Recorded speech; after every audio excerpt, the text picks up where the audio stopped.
off of what you think open means. So Tony, what does open actually mean to you in terms of your restaurant?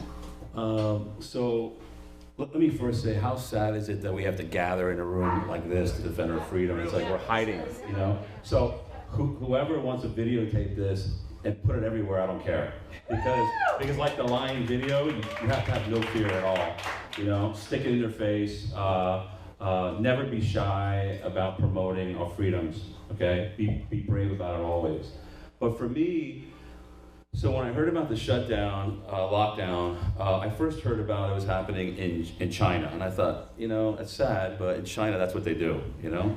So then I thought about, okay, they then did it. The first city I think in America they did it in was in San Francisco. But there's not a communist policy that they don't love there, or they love them all. So I was like, that's sad too, but that kind of sucks, but okay. So then I heard the lockdown was going to happen here. And I thought to myself, no, it's not. So, so for me, there was no way in hell that I was going to shut down anything. I was going to keep everything the same. I wasn't going to allow a remnant of the lockdown to be seen in the restaurant. I thought about our founders who sacrificed so much for us to gift us what we have. I thought about the military veterans who have given everything to defend it since, you know? And there was no way I was going to dishonor any of them by obliging to a lockdown. And I also felt, as people were afraid and thinking, oh my God, this is such a terrible thing, I was excited. I was excited because I thought, how blessed am I? I get to be on the front lines to fight these bastards and actually kick their ass, you know? So I was super thrilled about it, you know, because when you think of a normal war, you know, soldiers go into battle. But in this war, it's the domestic enemy, the enemy within, the snake in the grass that got through the door. And so the businesses have become their enemy. They see us as the enemy. So it's our obligation as Americans to fight as soldiers in this war. That's the way I see it. And you know, sometimes say things to make people feel uncomfortable, but I have to say it. That's the only way people are going to wake up. And what I want to say is, when you comply, and I know that everyone here has love in their heart, you know, for the country. It's traitorous when you comply. It's traitorous. It's traitorous to everything it is. Look, you're either with us or against us. That's the way I see it. That's the way I live. You know, it's about loyalty to your country. So, so you either stand up to it or you don't. You don't comply 25%. It's not maybe mask, maybe not mask. It's not, we don't really require you to wear mask. You gotta ban the fucking mask. You gotta ban them. And I'll tell you why, because the masks they represent the lockdown. They are the lockdown. They are. If everybody were to rip their damn mask off the first day, the shutdown would have ended, it would have been over. It represents fear, control, surrender, and everything. So we love to stop people at the door and say, take your damn mask off. And when they take it off, there are some, it's funny, they'll pull it off and I'll hang off the ear. But no, all the way off. Then they'll hold their hand and go, no, in your pocket, we don't want to see it. And I would say 99% of the people get pretty excited about it. You know, they think it's fun.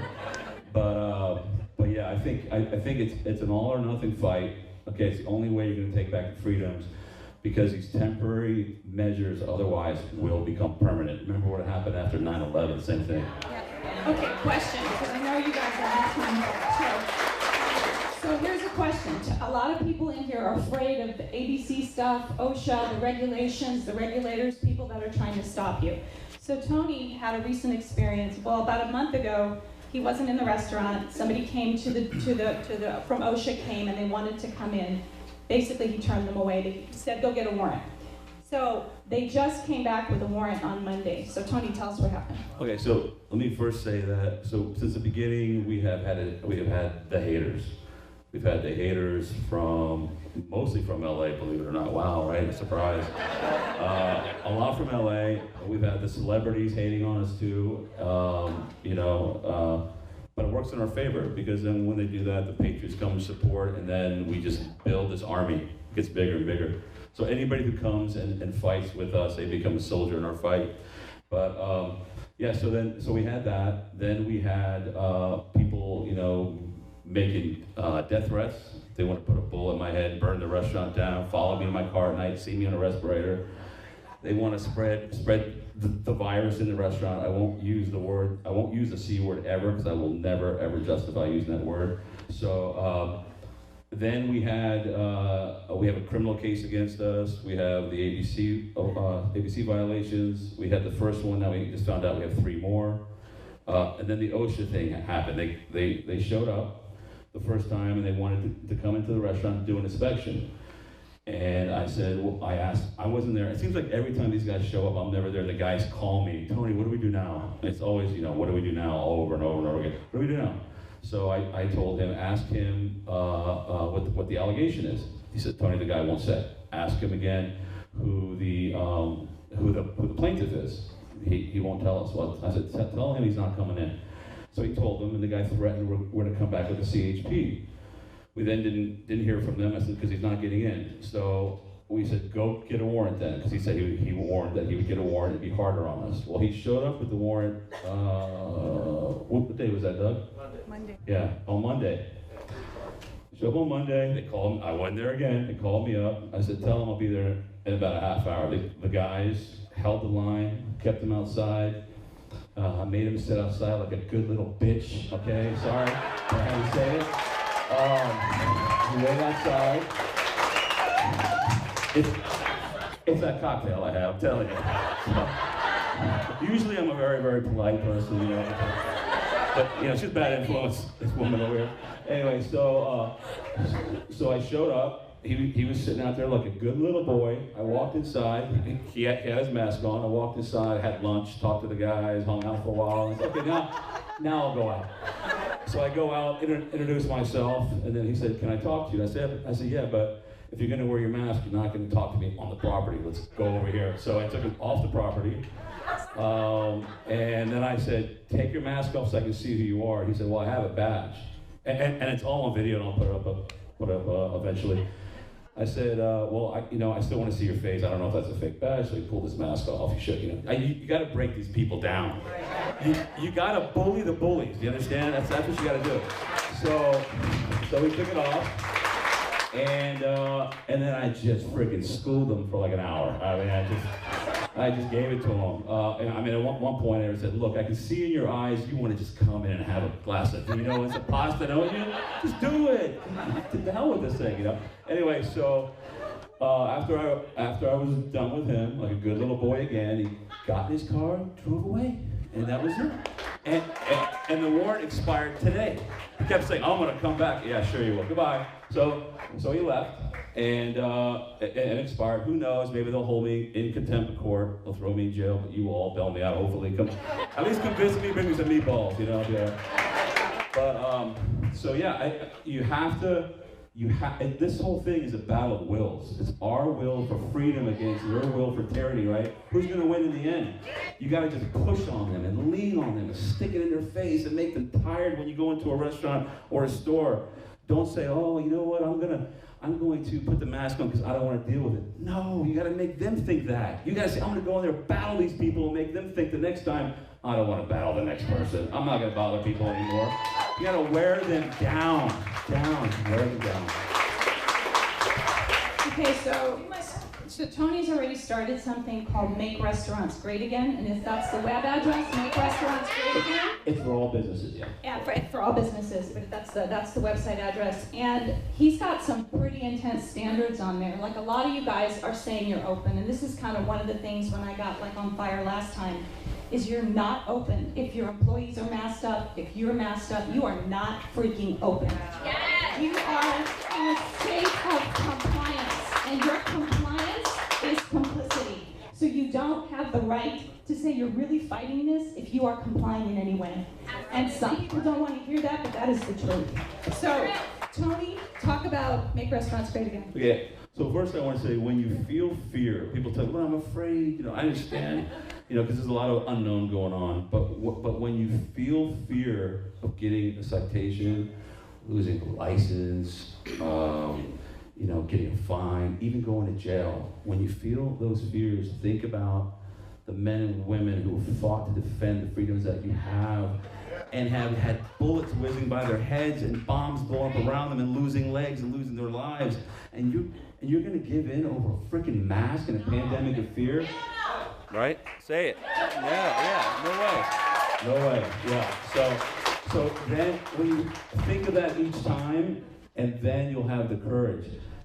But you have to be, like I always tell people, when we took this fight, I was willing to sacrifice the business that we have as a constitutional battleground in this fight. To us, it's sacred ground now. It's not a business, it's a movement. It symbolizes so much more. And when you commit it as a constitutional battleground like that, you then you'll make your fight bigger than yourself. I get so tired of hearing people now all of a sudden, we're gonna fight now for outdoor dining, or we're gonna fight for partial dining, or we're gonna maybe have some mask and not mask. If you're gonna fight, you gotta do it balls to the wall, all of it. And when you do it, you gotta do it proudly. You gotta do it boldly. Put your flags out. Put your signs up. Don't put tinted windows or a side door. Speak easy BS. No, none of that. Speak loudly. That's why we changed the name, right? So it's gotta be all or nothing fight. Do it proudly. You're an American, and we're so blessed to be Americans, right? We're so blessed to be Americans. I mean, my parents and my ancestors, they all came from Italy. They didn't come here to face another Mussolini, right? The tiny dictator, this mini Gestapo. We're not dealing with that. So I started Make Restaurants Great Again, and what I have asked people to do is try to comply with us and do the things that we're asking you to do. And if you do them, and you follow the criteria that we have, we'll put you on that list, and we'll promote you. We'll put you on Instagram. We'll tell all our supporters that come to us, they'll come to you. Maybe they'll raise some money for you, whatever it is. But the criteria is open boldly, no restrictions. Put your flags out for your American flag, and you don't tread on me flag out front. And lastly, this is the one people get hung up on. I can't do it. Do it. Ban masks. Ban them. Ban them. And then, so far, guess how many I have on the list? Anybody want to guess? Anybody want to guess? 100? 5, 10. Whoever guesses right, free dinner at Basilico. Who is it? 8. How many? Nobody's giving you? 0. Who said 0? 0. 0. None yet. I think I may have one in El Dorado County, and I say this all the time. It's a woman-owned business, guys. Sorry what I'm about to say, but the women are the fighters in this thing. I'm telling you. The women actually do shit. Like they actually fight. They like get in there and they go to war. So I appreciate them. I mean, a ton.